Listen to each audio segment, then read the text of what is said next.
going on, everybody? Welcome to my channel, Lead by Lead. Today we're going to be discussing a quick breakdown of my 16-inch GPR setup. We're going to go over what's on the gun and why I have it set up the way that I do. Let's get started. As per usual, we're going to go tip to butt because that is the YouTube standard. Right here on my muzzle device, I have an A2 birdcage flash hider. My white light is an M640U Scout Light by Surefire. Underneath at the 6 o'clock position, I have a Magpul M-Lock bipod. The rail is a BCM MCMR 15-inch. Barrel is a 16-inch cold hammer forged steel barrel by BCM with a mid-length gas system. I have a Emissary Development handbrake. These things are really cool. All of this is on the BCM complete 16-inch upper receiver. Now for everybody's favorite part, my optic, which is a Vortex Viper PST Gen 2 1:6 LPVO. Going down, we have an Aero Precision X15 lower receiver, and everything on this lower receiver is complete mil-spec. H2 buffer, tube, and spring. I have a standard mil-spec A2 trigger, and right here I have a right-handed mil-spec safety.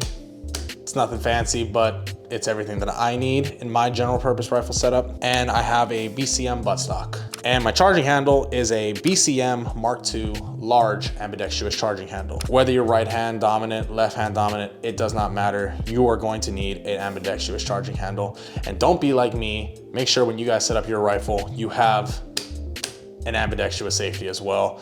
That's gonna be subject to change in future videos. And finally, my sling is a Faro Concepts Slingster in God's Plaid M81 Woodland. So as it says right there in the title of this video, this is a GPR setup, a general purpose rifle setup. Now there are a lot of preconceived notions out there of what a general purpose rifle is supposed to be. Some say it should be 14.5, some say it should also have a suppressor, it should have an LAM up top. In all honesty, guys, a general purpose rifle is your rifle. It's the rifle that you are gonna use when the crap hits the fan and it comes time to defend the one you love. One of the biggest obstacles about entering the world of firearms, specifically tactical shooting, is cost. There are quite a few catch-22s in gun culture. If you purchase parts and accessories that are dirt cheap, you sacrifice quality and you're gonna end up paying a lot more in repairs and replacements. If you purchase higher end quality parts and accessories, well, your funds are gonna dry up until your next paycheck. Like I said, catch-22.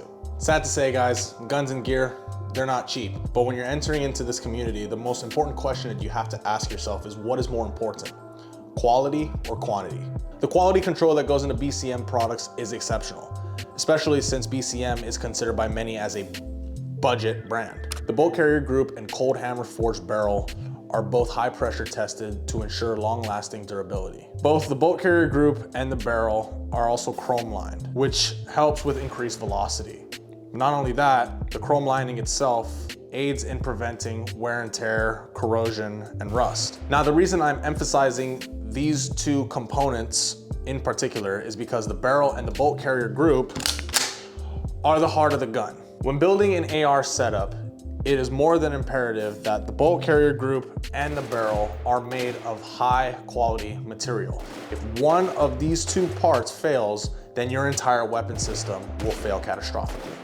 Everything in this lower receiver is mil-spec. I have a mil-spec trigger, mil-spec safety, mil-spec buffer system. Now, I understand not a lot of people, especially those who are very seasoned in gun culture, would prefer this setup. But for those of you who are just your everyday civilian, these types of components do the job perfectly fine. You really do not need Gucci high-end guts for your lower receiver right away. If you have something like this that comes with just mil-spec parts, be proficient with it, train with it often, and you'd be surprised what it can do. Now, as stated before, this is a mid-tier setup. This isn't completely dirt plastic cheap, and this doesn't cost 5 figures either. This complete BCM upper with charging handle and bolt carrier group included is around $800. This lower receiver with mil-spec interior components, as well as aftermarket furniture, the grip, the buttstock, little less than $200. It just goes to show you do not need to drop, say, $1,500 to $2,000 on just the gun alone if you want a good quality weapon system. BCM upper, Aero Precision lower works just fine. So for every general purpose rifle, there are 3 things that are mandatory that go on your gun: sling, light, and optic. While the rest of you, like myself, are saving up every single hard-earned paycheck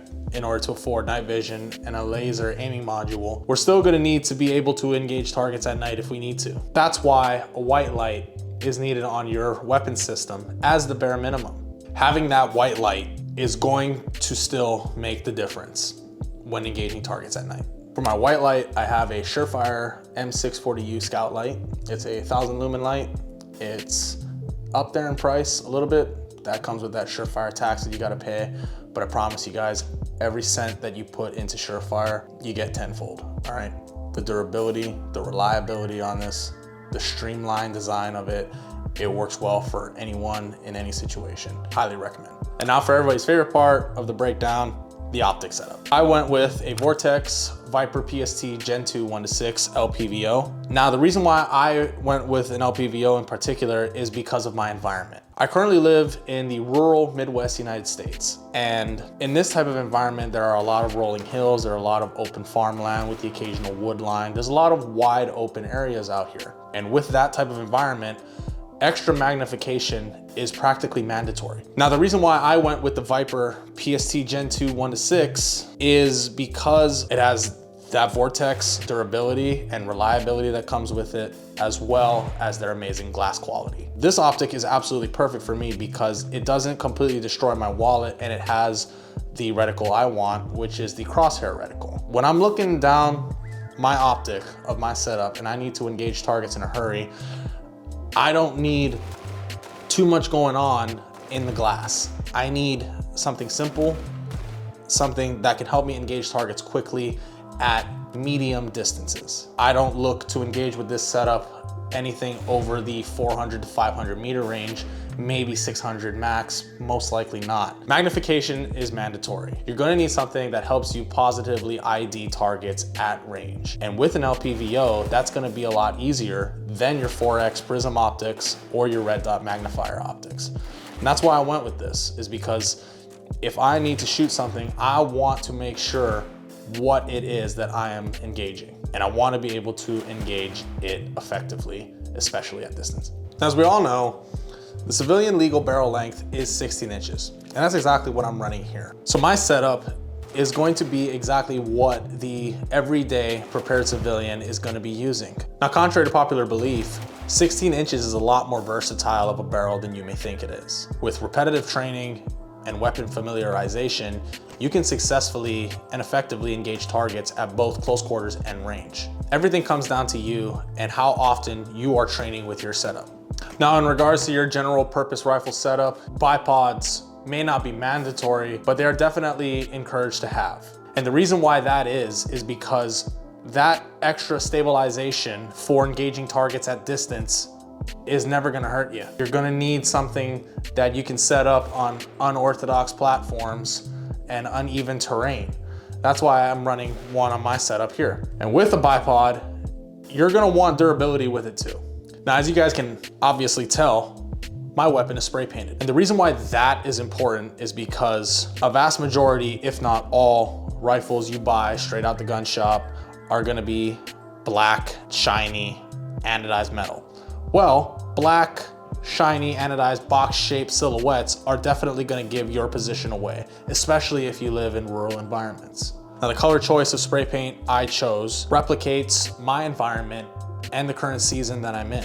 Now, if you notice, with my spray paint setup, you see a lot of checkerboard patterns. That helps reduce the silhouette as well. It breaks up the signature. Now, if you take a closer look, you'll notice my optic looks a little different than the rest of my gun. Well, the reason why that is because these are pieces of tape from a company known as Ranger Wrap, and they make pre-cut pieces of tape with different camo patterns that can replicate different environments. They're really good at what they do, and I highly recommend them too, especially for your optics setup. And they don't just do optics either. They do lights, they do LAMs, they do night vision setups, anything that you are utilizing in a combat scenario. So I highly recommend them too. I highly recommend something like that as well. Even some hunting tape that you can wrap around your optic, wrap around your handguard, anything like that, anything that can break up the signature, it's gonna work in your favor, I promise. Now, the reason why a sling is important on your setup is because this weapon system should be an extension of your body.